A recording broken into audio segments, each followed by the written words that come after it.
When you look at global health today, you will find that there are two main methods. The first and by far the most common is the vertical approach, shown on the left, which tries to impact specific diseases such as tuberculosis, AIDS, and malaria. The other method to international health aid is the horizontal approach, which aims to provide comprehensive health care to treat the whole patient by doing things like training primary health care doctors. This slide shows what a vertical model to international aid looks like. In this case, the money is sent to either TB, HIV, or malaria programs. Here we have a woman named Sarah who has malaria, AIDS, and is pregnant. Sarah lives in a community in Mozambique that has a vertical approach to healthcare. In order to get the health services Sarah needs, she must walk to 3 different clinics that are all far apart from each other. Since she does not have time to walk all those great distances, and she's also pregnant, Sarah can only get her malaria medicine today, and must wait to get her AIDS and antenatal treatment. This is Sarah's bowl of pills in her living room. She has accumulated all these different pills since the vertical clinics often do not collaborate or even communicate with each other about their patients. Now, if Sarah was in a horizontal model of healthcare, she would have been able to go to this one clinic that would provide all the services that she would need. Also, she would have no confusion as to what drugs to take or have a risk of drug reactions, since she would have been treated for all her health needs in one comprehensive clinic. Here's the big picture of global health aid today. We have big private nonprofits like the Bill and Melinda Gates Foundation, bilateral partnerships between countries, in this instance, Canada and Pakistan. We have the U.S. Agency for International Development and the World Health Organization, which is the agency in the United Nations that is the authority on international public health. Nearly all of this global health aid goes to vertical programs. Now let's listen to a few highly trained healthcare professionals that have worked years in developing countries speak about their experiences and views of vertical-oriented health aid. These individuals come with a project and they just want us to do what they think is right, as opposed to sitting with us to develop the projects together. And in this way, many times the project doesn't help. Training for people at the level of community, I don't think so they have such activity.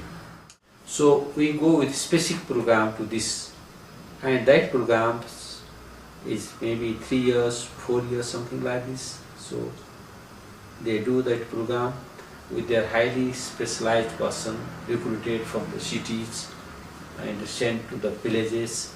So once the program is over, no one is supposed to live forever after they are helping us. So they also do not know how to help in a good way, you see. So with the good intention they come, but with the 3, 4, 5 years, they are going to back up, you see, because of the limitation of the budget. More as they are the faculty. But also with time we see a lot of, I'll call it internal brain drain, that the project employ the few doctors, the few nurses that we have to do specific things, and in a way it takes away this human resource who would otherwise be able to do more comprehensive. So what it does is that the individual time is taken away from faculty time into this project, but it also creates low motivation for individuals who are not in the project. Also spend less time doing faculty work, and this is bound to cause problems. So what this happens is that there's no time to do what faculty is supposed to do if we are to go along with all these projects. Individual faculties will benefit, yes. So, but the dean doesn't know, and what are the benefits for the faculty? It's not seen. It's not seen. Or the benefits for the population. Also not seen. No. It's benefit clearly for the faculty, for that person. Because they get money. Yeah, and even what happens is that person is a little bit withdrawn from the faculty affairs. Let me give you an example. Now I work closely with the Vice Chancellor of the Abraham University, last week we had a meeting and with somebody from a European country, and he wanted to have a memorandum of understanding. He wanted to start a cooperation about something. Some joint project. Yeah, some joint project. And then It was his idea. it was his idea, yes. And the Vice Chancellor said, okay, now we can think about it, but before I sign it, we really have to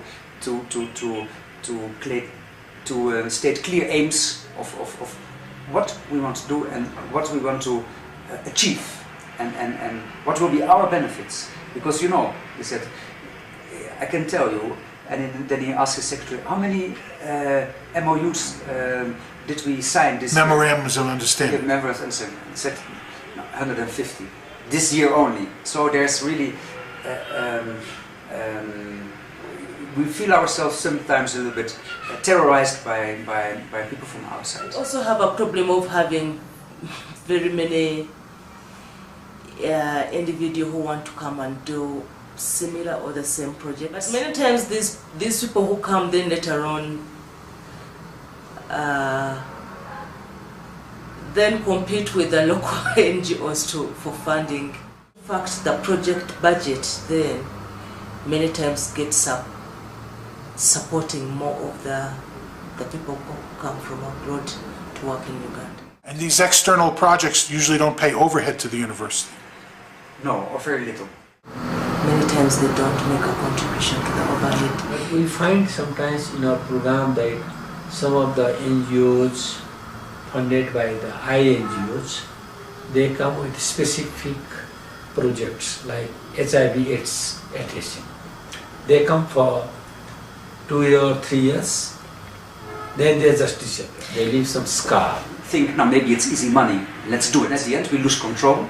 Their objective may be very noble, but what they leave behind after the project is over, I think that those persons who are employed, they become jobless, and those beneficiaries who are getting benefits, they are not getting benefits.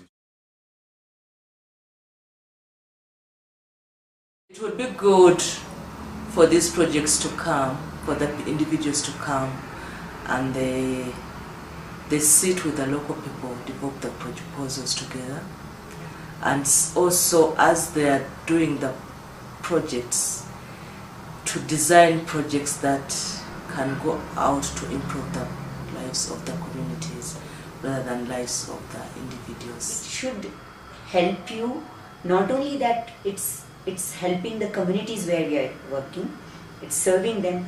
Also, if the money goes away, there should be some system to sustain. It shouldn't be, the cost shouldn't be that high that when the project ends, then there's a vacuum. I would say that it may be some time consuming, but if they could start with the villagers, whatever the resources are available, like human resources in the village itself, if they could train them and try to implement their program through them rather than recruiting from the cities, you see. So that would be something like more sustainable. Plan with the communities and implement through the communities, for the communities, the local persons. You will see that the program will be very much cost effective, very much sustainable, and people will think that it is their program.